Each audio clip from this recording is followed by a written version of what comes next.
మీ business ఏదైనా మీ ఊర్లో promotion చేయాలంటే అది సుమన్ టీవీతోనే సాధ్యం. ఇప్పుడే సంప్రదించండి. హలో శ్రావణ్ గారు. హలో నాగరాజ్ గారు. జీవితంలో ఒక మనిషి ఎదగాలి అంటే బర్నింగ్ డిజైర్ కానివ్వండి, హానెస్టీతో కూడుకున్నటువంటి గ్రోత్ కానివ్వండి చూడాలి అంటే ఒక మనిషిలో ఉండాల్సినటువంటి క్వాలిటీస్ ఏంటి అంటే తను ఒక శిల్పిలాగా మార్చుకొని సెల్ఫ్ మేడ్ మనిషిగా మారాలి అంటే ఎటువంటి క్వాలిటీస్ని డెఫినెట్గా బిల్డ్ చేసుకోవాల్సినటువంటి అవసరం ఉంటుందంటారు? నాగరాజ్ గారు, లైఫ్లో మనం అనుకున్న లక్ష్యాలు సాధించాలంటే కృషి, పట్టుదల, మన మీద మనకి నమ్మకం చాలా అవసరం. అయితే లైఫ్లో ప్రశంసలు ఉంటాయి, విమర్శలు ఉంటాయి, అభిమానం ఉంటుంది, అవమానం ఉంటుంది. అయితే వీటన్నిటిని దాటుకుంటూ వెళ్ళి కొన్ని కోట్లాది మందికి ఆదర్శంగా నిలిచిన ఒక వ్యక్తి గురించి చెప్తా. ఎవరు సార్ అతను? 4 సినిమాలు హిట్ అవుతే నా అంతటి వాడు లేడు, నేనే నెంబర్ 1 అని విర్రవిగే వాళ్ళకి తెలియకపోవచ్చు. ఆయన 40 సంవత్సరాలు నెంబర్ 1 అనే సింహాసనం మీద కూర్చున్నారు అని. ట్విట్టర్లో ఫ్యాన్ వార్స్ చేసుకునే వాళ్ళకి తెలియకపోవచ్చు ఒకప్పుడు ఆయన ముఖ చిత్రంగా వచ్చే పత్రికల కోసం జరిగే వార్స్ గురించి. మా హీరో గొప్ప అని ప్రస్తుతం పోట్లాడుకునే వాళ్ళకి తెలియకపోవచ్చు వాళ్ళ ఫేవరెట్ హీరో కూడా ఫేవరెట్ హీరో ఆయనే అని. మా హీరో రికార్డులు ఇవి అని డంకా బజాయించే వాళ్ళకి తెలియకపోవచ్చు అసలు ఆ రికార్డులు నెలకొల్పిందే ఆయనని. రోజంతా కష్టపడి రిక్షా తొక్కి అలసిపోయే రిక్షావాడి దగ్గర నుంచి రాష్ట్రాన్ని నడిపించే ముఖ్యమంత్రి వరకు, అక్షరం ముక్క చదువుకొని రోజు కూలీ నుంచి ఐఏఎస్ అధికారి వరకు, అప్పుడే సినిమాలు చూడటం మొదలెట్టిన 6 ఏళ్ల పిల్లాడి నుంచి 80 ఏళ్ల ముసలాడి వరకు ఎంతో మంది అభిమానం సొంతం చేసుకున్న వ్యక్తి ఆయన. అంతెందుకండి, ఆయనతో సినిమా చేస్తే నా లైఫ్ సెట్ అయిపోతుంది అని ఆలోచించే డైరెక్టర్లు ఎంతమంది, తనతో సినిమా నిర్మిస్తే నేను కూడా చరిత్రలోకి ఎక్కేస్తానని వెంపర్లాడే ప్రొడ్యూసర్లు ఎంతమంది, తన పక్కన నటిస్తే చాలు నేను కూడా అగ్ర హీరోయిన్ల స్థాయిలోకి వెళ్ళిపోతానని తహతహలాడే హీరోయిన్లు ఎంతమంది, ఆయన సినిమాకి డిస్ట్రిబ్యూషన్ చేస్తే దిమ్మ తిరిగిపోయే లాభాలను పొందొచ్చని ఆశపడే డిస్ట్రిబ్యూటర్లు ఎంతమంది. ఎందుకంటే ఆయన సినిమా ఆడుతున్న థియేటర్లో సైకిల్ పార్కింగ్ డబ్బులు కలెక్ట్ చేసుకుని మెర్సిడెస్ బెంజ్ కొన్న వాళ్ళు ఉన్నారు, సమోసాలు అమ్ముకొని స్థలాలు కొన్న వాళ్ళు ఉన్నారు, బజ్జీలు అమ్ముకొని బంగ్లాలు కట్టుకున్న వాళ్ళు ఉన్నారు, టీలు అమ్ముకొని హోటల్స్ పెట్టుకున్న వాళ్ళు ఉన్నారు. ఇంకా చెప్పాలి అంటే ఆయన సినిమాకి బ్లాక్లో టికెట్లు అమ్ముకొని పిల్లల్ని చదివించి పెళ్లిళ్ళు చేసిన వాళ్ళు ఇంకెంతో మంది ఉన్నారు. ఎందుకంటే ఆయన తెలుగు సినిమా రూపురేఖలనే మార్చేశారు. కొత్త తరం ఫైట్ మాస్టర్స్కి ఆయన ఎనర్జీకి తగ్గట్టు ఫైట్లు కంపోజ్ చేయడం ఒక ఛాలెంజ్, కొరియోగ్రఫర్స్కి ఆయన స్టైల్కి తగ్గట్టు ఆయన గ్రేస్కి తగ్గట్టు డ్యాన్సులు కంపోజ్ చేయడం ఒక ఛాలెంజ్, మ్యూజిక్ డైరెక్టర్కి ఆయన డ్యాన్సులకి తగ్గట్టు మ్యూజిక్ కంపోజ్ చేయడం ఒక ఛాలెంజ్. తనతో పాటు 24 క్రాఫ్ట్స్ని పరిగెత్తించేలా చేసిన సినీ యోధ కంప్యూటర్ గ్రాఫిక్స్లు, రోప్ వర్క్లు, మోకాలకి నీ క్యాప్లు లేనప్పుడే ప్రజలను ఉర్రూతలుగించి తెలుగు సిల్వర్ స్క్రీన్ దుమ్ము దులిపి రఫ్ఫాడించి బాక్సులు బద్దలు కొట్టిన వ్యక్తి, తనని తానే చెక్కుకున్న అద్భుత, అపూర్వ, అసామాన్య, అద్వితీయ శిల్పం. కష్టం వచ్చిందంటే చాలు ఒక అన్నగా బిడ్డగా ఆదుకునే ఆపద్బాంధవుడు. ఎన్నో కష్టాలు, కన్నీళ్లు, అవమానాలు, ఆటుపోట్లు, ఇబ్బందులను దాటుకుంటూ వెళ్ళి ఒక గాలివానగా వచ్చి తుఫానుగా మారి ఈరోజు ఇండస్ట్రీని శాసించే స్థాయికి వచ్చి కోట్లాది మంది తెలుగు వాళ్ళ గుండెల్లో శాశ్వతమైన ముద్ర వేసుకున్న పద్మ విభూషణుడు, జగదేక వీరుడు మన Konidela Sivasankar Varaprasad alias mega star Chiranjeevi గారి గురించి తెలుసుకుందాం.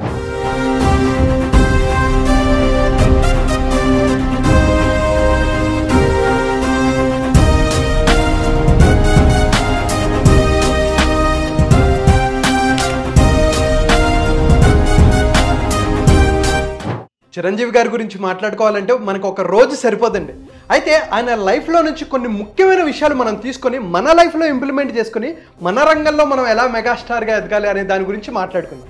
ఓకే. 1955 ఆగస్టు 22న 10 గంటల 5 నిమిషాలకి వెంకట్రావు, అంజనాదేవి గారి దంపతులకి మొగల్తూరులో జన్మించారు. అప్పుడు వెంటనే డాక్టర్ గారు ఆ బాబును బయటికి తీసుకొచ్చి, ఇదిగోండి ఇతను మెగాస్టార్ చిరంజీవి అవుతాడు, కొన్ని కోట్లాది మంది అభిమానులను సొంతం చేసుకుంటారు అని ఏం చెప్పలేదండి. ఎందుకంటే ఆయన చాలా కష్టపడ్డారు. తాతగారు శివభక్తుడు కావడంతో శివశంకర్ వరప్రసాద్ అని పేరు పెట్టారు. అయితే నాన్నగారు పోలీస్ అధికారి, కానీ ఆయనకు కూడా ఒక సినిమాలు అంటే బాగా ఇంట్రెస్ట్. 2-3 సినిమాల్లో కూడా యాక్ట్ చేశారు. అయితే చిన్నప్పుడు చిరంజీవి గారి ఇంటికి ఎవరైతే వస్తారో, శివశంకర్ వరప్రసాద్ ఎవరైతే ఇంటికి వస్తారో వాళ్ళందరినీ ఇమిటేట్ చేసేవాళ్ళు. అయితే 10th క్లాస్లో ఉన్నప్పుడు ఒకసారి ఏం జరిగిందంటే, ఒక ఫ్రెండ్ నాటకం వేస్తున్నాడు. నాటకం వేస్తుంటే అరే ఇలా చేయి అని చెప్పేసి సజెషన్స్ ఇస్తున్నారనమాట. ఇస్తుంటే అంటారు కదా, నువ్వు వచ్చి చేయరా అంటారు కదా, ఆ వ్యక్తి కూడా నువ్వు వచ్చి చేయి నీకు తెలుస్తుంది అంటే, అప్పుడు చిరంజీవి గారు స్టేజ్ మీదకి వెళ్ళి అద్భుతంగా పర్ఫామ్ చేసి ఫస్ట్ ప్రైజ్ సాధించారు. అయితే దాని తర్వాత ఆయన ఎక్కడికి వెళ్ళినా సరే అందరూ ఆయన్ని ఐడెంటిఫై చేయడం మొదలుపెట్టారు. అరే ఈ అబ్బాయి చాలా బాగా యాక్ట్ చేస్తాడరా, బాగా నటిస్తాడు, మొన్నటిసారి ఫస్ట్ ప్రైజ్ వచ్చింది అని చెప్పి అందరూ ఐడెంటిఫై చేయడం మొదలుపెట్టారు. ఇంకా అప్పటి నుంచి ఆయనకు పట్టుకుంది నేను ఎలాగైనా సరే యాక్టర్ అవ్వాలని. అయితే తండ్రికేమో ఈయన్ని ఎస్ఐ చేయాలని, తల్లికేమో ఈయన్ని డాక్టర్ చేయాలని, ఈయనకి మాత్రం యాక్టర్ అవ్వాలని ఉండేది. ఏం చేసేవాళ్ళు, బీకామ్లో ఉన్నప్పుడు నాన్నగారికి తెలియకుండా పూణే ఫిల్మ్ ఇన్స్టిట్యూట్కి అప్లై చేస్తారనమాట. అయితే వాళ్ళు కూడా మీరు ఇంటర్వ్యూకి రండి అని చెప్పేసి లెటర్ పంపిస్తారు. ఆ లెటర్ నాన్నగారు చూస్తారు, వెంకటరావు గారు చూస్తారు.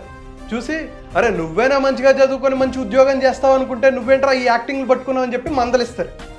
అయినా సరే కొంచెం ఉంటుంది కదండి, ఆయనకి గట్టిగా పట్టుకుంది. అయితే తర్వాత ఉన్నత చదువులకని మద్రాసు వెళ్తారంటారు. సో 1977లో ఫస్ట్ టైం ఆయన మద్రాసు వెళ్తారు. 25 రూపాయలు రూమ్ రెంట్లో ఉండేవాళ్ళు. 12.5 రూపాయలు చిరంజీవి గారు, ఇంకొక 12.5 రూపాయలు వేరే వ్యక్తి వెంకటరావు గారు 100 రూపాయలు పంపించేవాళ్ళు. 100 రూపాయలతో పొద్దున పూట కాలేజ్కి వెళ్ళేవాళ్ళు, సాయంత్రం పూట యాక్టింగ్, డ్యాన్స్, డైలాగ్ డెలివరీ ఎలా చేయాలని చెప్పి దాని మీద స్పెండ్ చేసేవాళ్ళు. అంతా అయిపోతుంది. అదే సమయంలో దక్షిణ భారత సినిమా మండలి వాళ్ళు ఎవరికైతే యాక్టింగ్ మీద ఇంట్రెస్ట్ ఉందో మాకు అప్లై చేయండి అని చెప్పి అడ్వర్టైజ్ చేస్తారు. దాంట్లో డైలాగ్స్ కూడా పంపిస్తారు. అయితే డైలాగ్స్ అంతా బాగా ప్రిపేర్ అవుతారు, వెళ్తారు. ఆ ప్యానల్ ఎవరంటే దిగ్గజాలు, అంటే విశ్వనాథ్ గారు, దాసరి నారాయణరావు గారు, అటువంటి దిగ్గజాలు అనమాట. అయితే పొద్దున్న నుంచి ఆడిషన్స్ జరుగుతుంటాయి, అందరూ అవే డైలాగులు చెప్తున్నారు. వీళ్ళందరికీ విసుగొచ్చేసింది. లాస్ట్లో చిరంజీవి గారు వచ్చారు. వచ్చి బాబు నువ్వేమైనా కొత్తగా చేసి పెడతావా అంటే, సార్ నాకు డ్యాన్స్ వచ్చి సార్ అంటే వెంటనే అక్కడ టేప్ రికార్డర్ ఆన్ చేసి అద్భుతంగా డ్యాన్స్ చేసి అందరినీ మెస్పరైజ్ చేస్తారు. అప్పుడు ఆయనకి ఫిల్మ్ ఇన్స్టిట్యూట్లో సీట్ వస్తుంది. రజనీకాంత్ గారు ఫస్ట్ బ్యాచ్, చిరంజీవి గారు 5th బ్యాచ్. అయితే ఈ విషయం మళ్ళీ వెంకటరావు గారికి తెలిసిపోతుంది. వీడు యాక్టింగ్ చేస్తున్నాడు రా ఏంట్రా అని చెప్పి నేను చెప్తే వినరని చెప్పి ఏకాంబరేశ్వర్ గారు అని ఉంటారు, ఆయనకి చెప్తారు. ఏమంటే మీరైనా చెప్పండి మా వాడికి ఏమైనా ఎక్కుతుందేమోనని అంటే, అప్పుడు ఆయన పిలిచి బాబు నీకేం బ్యాక్గ్రౌండ్ లేదు, నువ్వెందుకు ఇంత కష్టపడుతున్నావు, మంచిగా జాబ్ చేసుకోవచ్చు కదా అని చెప్తారు. అయినా సరే చిరంజీవి గారు ఒక మాట చెప్తారండి, నాన్నగారు నాకు 1 సంవత్సరం టైం ఇవ్వండి, ఒకవేళ ఈ 1 సంవత్సరంలో కనుక నేను సక్సెస్ అవ్వలేకపోతే నేను జాబ్ చేసుకుంటా అంటారు. ఇది చాలా పవర్ఫుల్ స్టేట్మెంట్ అండి. ఎందుకంటే లైఫ్లో క్లారిటీ అనేది చాలా ఇంపార్టెంట్. మనందరికీ నన్ను అది చేయాలి, నాకు ఈ చదువులు ఇష్టం లేదు, నాకు ఈ జాబ్ ఇష్టం లేదు అని చెప్తూ ఉంటారు. కానీ నాకు ఏది ఇష్టం, దానికోసం ఎంత కష్టపడాలి, అది ఎంత కష్టం అని చెప్పి ఎంతమంది ఆలోచిస్తున్నారు. అందుకనే ఎప్పుడైతే క్లారిటీ ఉంటుందో కాన్ఫిడెన్స్ ఉంటుంది. ఎవరు నమ్మినా నమ్మకపోయినా మన మీద మనకి నమ్మకం చాలా ఇంపార్టెంట్. అందుకనే శివశంకర్ వరప్రసాద్కి ఆయన్ని నమ్మినా నమ్మకపోయినా ఆయన మీద ఆయన నమ్మకం పెట్టుకున్నారు కాబట్టి ఈరోజు సక్సెస్ అయ్యారు.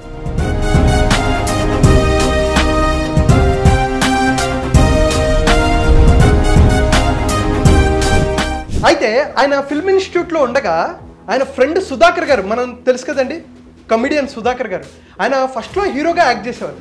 అయితే ఆయనకి 2 సినిమాల్లో ఆపర్చునిటీస్ వచ్చింది. ఒకటి తమిళ్లో పెద్ద డైరెక్టర్ అయిన భారతీరాజా గారి సినిమాలో ఆపర్చునిటీ వచ్చింది, ఇంకోటి సైడ్ క్యారెక్టర్.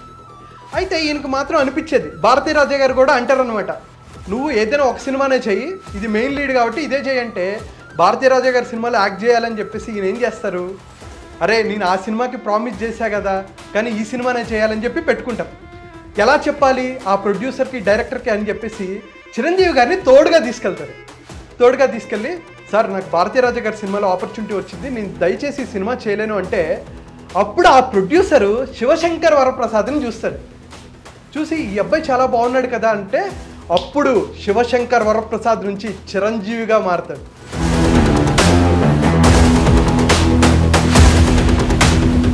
ఫస్ట్ టైం 1978 ఫిబ్రవరి 11న పునాదిరాలు సినిమాకి ఫస్ట్ టైం ఆయన కెమెరాని ఫేస్ చేశారు. ఆ రోజు ఎవరూ అనుకోలేదు ఇతను ఇండస్ట్రీ పునాదుల్ని కదిపి ఆయనే ఒక పునాదిగా మారతాడని. అయితే ప్రాణం ఖరీదు సినిమా ఫస్ట్ రిలీజ్ అయింది. ఆ రోజు ఎవరు ఊహించలేదు ఆయన కోసం లక్షలాది మంది అభిమానులు ప్రాణాలు ఇచ్చేంత స్థాయికి ఆయన ఎదుగుతాడని.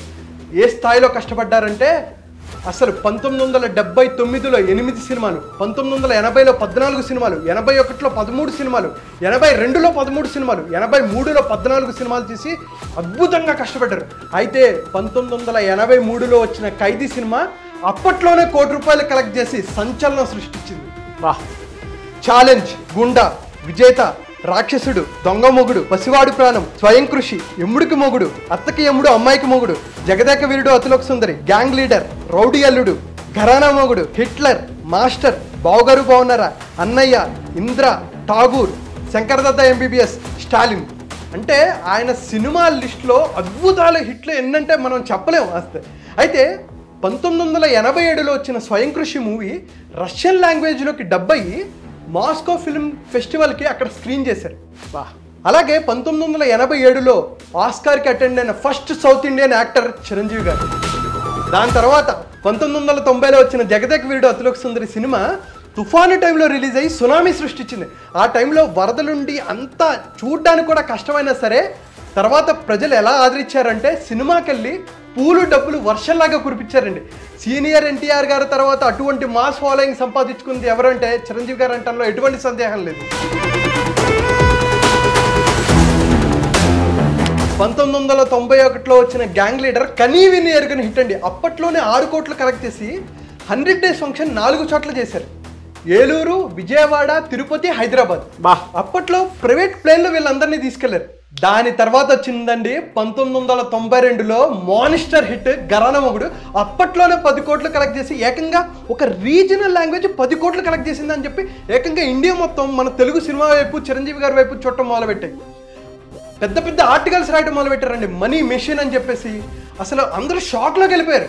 అయితే దాని తర్వాత వచ్చిన సినిమాకి ఆపద్బాంధుడు సినిమాకి 1,25,00,000 రెమ్యూనరేషన్ తీసుకుంటే బిగ్గర్ దాన్ బచ్చన్ అని చెప్పి అందరూ షాక్ అయిపోయి పెద్ద పెద్ద ఆర్టికల్స్ రాయటం మొదలుపెట్టారు. ఎందుకంటే ఒకప్పుడు 12.5 రూపాయల రూమ్ రెంట్లో ఉన్న ఒక వ్యక్తి 15 సంవత్సరాలు తిరిగేసరికి 1,25,00,000 రెమ్యూనరేషన్ తీసుకుని భారతదేశంలోనే ఎక్కువ రెమ్యూనరేషన్ తీసుకున్న హీరోల్లో ఒకటిగా ఉండి 22 సంవత్సరాలు తిరిగేసరికి హయ్యెస్ట్ ట్యాక్స్ పేయర్లో ఒకరిగా ఉండి సమ్మాన్ అవార్డు అందుకున్నారండి చిరంజీవి గారు.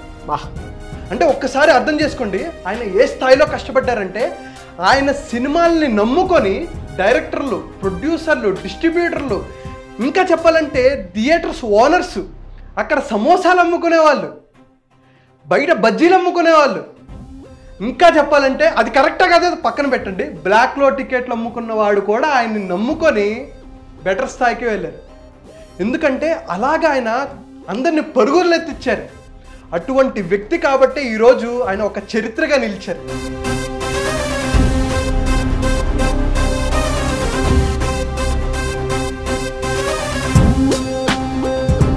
అయితే దీని నుంచి మనం ఏం నేర్చుకోవాలి? కష్టపడితేనే మనం కూడా లైఫ్లోకి ముందుకు వెళ్ళగలం. ఎటువంటి బ్యాక్గ్రౌండ్ లేకపోయినా ఎంతమంది హీరోస్ చెప్పలేదండి, బ్యాక్గ్రౌండ్ లేని వాళ్ళు రవితేజ గారు కానీ, నాని గారు కానీ, ఎంతోమంది చిరంజీవి గారు నాకు బ్యాక్గ్రౌండ్ లేదు అని అనుకుంటే చిరంజీవి గారిని చూసి నేను ఇన్స్పైర్ అవుతాను అని చెప్పి ఎంతమంది చెప్పలేదు? అవును. ఆయన ఫ్యామిలీలో నుంచి ఎంతమంది గొప్ప స్టార్స్ రాలేదు? అవును. ఆయన్ని నమ్ముకొని ఉన్నత స్థాయికి వచ్చిన వాళ్ళే ఎక్కువ మంది తప్ప ఎవరు మోసపోయిన వాళ్ళు ఎవరు లేరండి. అటువంటి వ్యక్తి చిరంజీవి గారు. అయితే ఆయన్ని చూసి ఎంతోమంది ఇన్స్పైర్ అయ్యారు, ఎంతోమంది ప్రజలు ఆయన అభిమానిస్తున్నారు. అయితే 2008 ఆగస్టు 26న ఆయన ప్రజారాజ్యం పార్టీ స్టార్ట్ చేశారు. అనుకున్నంత సక్సెస్ సాధించలేకపోయారు, కానీ ఆయనకి ప్రజలకు ఏదో ఒకటి చేయాలి అని బలంగా ఉండేది. అయితే పాలిటిక్స్కి తన మనస్తత్వం ఎమ్మడిదని తెలుసుకున్న తర్వాత మళ్ళీ సినిమాలోకి వద్దాం అనుకున్నారు. అయితే చాలామంది పని అయిపోయింది, ఇప్పుడు చూస్తారా, ఈ వయసులో అవసరమా, ఎవరు చూస్తారు అని చెప్పి ఎంతోమంది అవమానించిన వాళ్ళు కూడా ఉన్నారు. ఆయన పెద్ద సందేహంలో ఉన్నారు. కానీ చిరంజీవి గారి లాంటి శక్తివంతమైన నటుడిని, అభిమానగల ఉన్న నటుడిని సినిమాలకి దూరంగా ఉంచడం ఆ విధికి కూడా సాధ్యం కాలేదు. ఏ స్థాయిలో అంటే 2017లో ఖైదీ 150తో 5 రోజుల్లో 100 కోట్లు కలెక్ట్ చేసి రికార్డులు బద్దలు కొట్టారు. దాని తర్వాత సైరా, ఆచార్య, గాడ్ ఫాదర్, వాల్తేరు వీరయ్య, బోలా శంకర్ సినిమాలతో మనల్ని అలరించారు. అయితే ఇప్పుడు విశ్వంబరాతో తన నట విశ్వరూపం చూపెట్టడానికి మన ముందుకు వస్తున్నారు. నేను ఇంకా చేయలేను, నా వల్ల కాదు, నా వయసు అయిపోయింది అని ఎవరైతే లిమిటింగ్ బిలీఫ్స్లో ఉంటారో వాళ్ళందరూ చిరంజీవి గారిని చూసి నేర్చుకోవాలి. 60 ఏళ్ళు నేను రిటైర్మెంట్, నేను ఇంట్లో కూర్చుంటా అనుకుంటే 62 సంవత్సరాలకి ఆయన రీఎంట్రీ ఇచ్చి రికార్డులు బద్దలు కొట్టారంటే అటువంటి మెంటల్ స్ట్రెంత్ మనము బిల్డ్ చేసుకోవాలి. ఇంకా చెప్పాలి అంటే ఆయన జీవితం సినిమాలకు మించిందండి. ఎందుకంటే 1998లో చిరంజీవి చారిటబుల్ ట్రస్ట్ స్టార్ట్ చేస్తే కొన్ని వేలాది మంది అభిమానులు గత 25 సంవత్సరాలుగా రక్తదానాలు, నేత్రదానాలు చేస్తే 9,30,000 యూనిట్స్ ఆఫ్ బ్లడ్ ఎంతోమంది పేదవాళ్ళకి, అలాగే కొన్ని కార్పొరేట్ హాస్పిటల్కి నామినల్ ప్రైజెస్లు ఇచ్చారు. అంటే సొసైటీకి తన వంతుగా కంట్రిబ్యూషన్ చేయాలి, రెస్పాన్సిబిలిటీ తీసుకోవాలని మనం చిరంజీవి గారి దగ్గర నుంచి నేర్చుకోవాలి. వాట్ ఏ క్వాలిటీ అని. ఆయన జీవితం ఏంటి. ఇంకా ఒక విషయం చెప్తాను, కోతల రాయుడు అనే సినిమా చేస్తున్నప్పుడు ఒక ప్రొడ్యూసర్ ఆయన డ్యాన్స్ చూసి ఇతనేంట్రా బాబు ఏ జూలో నుంచి తీసుకొచ్చారు అని అవమానించిన వాళ్ళు ఉన్నారు, ఇతను సూపర్ స్టార్ అవుతాడా అని చెప్పి హేళన చేసిన వాళ్ళు ఉన్నారు. అందుకనే ఆయన జీవితం ఒక గొప్ప పర్సనాలిటీ డెవలప్మెంట్ బుక్. ఎందుకంటే ఎన్నో కష్టాలు, కన్నీళ్ళు, అవమానాలు, ఆటుపోట్లు, ఇబ్బందులను దాటుకుంటూ వెళ్ళి ఒక గాలివానగా వచ్చి తుఫానుగా మారి ఈరోజు ఇండస్ట్రీని శాసించే స్థాయికి వచ్చారు అంటే, పద్మ విభూషణ్ అందుకునే స్థాయికి వచ్చారంటే ఆయన జర్నీ అంత ఈజీ కాదండి. ఎన్నో అవమానాలు, ఇందాక మనం మాట్లాడుకున్నట్టు ఆయన లోయెస్ట్ ఫేజ్ చూశారు, హైయెస్ట్ ఫేజ్ చూశారు. అందుకనే అండి తెలుగు సినిమా ఇంకెంత వృద్ధిలోకి వెళ్ళినా, ఇంకెంత గర్వపడే సినిమాలు తీసినా వీటన్నిటి వెనక ఆ చిరంజీవి అనే మహాశక్తి ఖచ్చితంగా ఎక్కడొక్కడ ఉంటుందండి. అందుకనే ఇంకెంత మారినా, ఇంకెంత మంది వచ్చినా ఆయన స్థాయి వేరు, ఆయన స్థానం వేరు. సార్ మీరు ఇలాగే ఇంకా ఎంతోమందిని ఇన్స్పైర్ చేయాలని మనస్ఫూర్తిగా కోరుకుంటూ, congratulations for your Padma Vibhushan and all the best for your future endeavours. Hats off అండి.